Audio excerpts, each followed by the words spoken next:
Thanks for tuning in. If today is your first time of stopping by my video, you are especially welcome. This is Mother T Kitchen. To my returning viewers, thanks for always engaging in my videos. Make breakfast with me. In here, I have ripe and unripe plantain. I have peeled, washed, and now I'm slicing my plantain. Go ahead and slice it to your choice and spice it, okay? Let me know how you like your plantain in the comment section.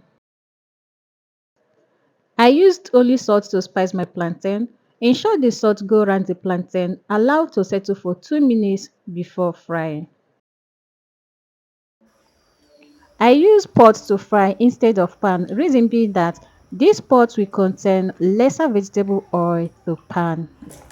Once your vegetable oil is hot, add in your plantain and fry in a medium heat. I'm deep frying my own. Plantains are a carb-rich food and a good source of fiber, vitamins and minerals. As our plantain is frying, let's quickly make our pepper sauce in the second burner. You can use vegetable oil or palm oil to do this, depending on your mood for that moment. In here is a mixture of fresh tomatoes, onion, and pepper.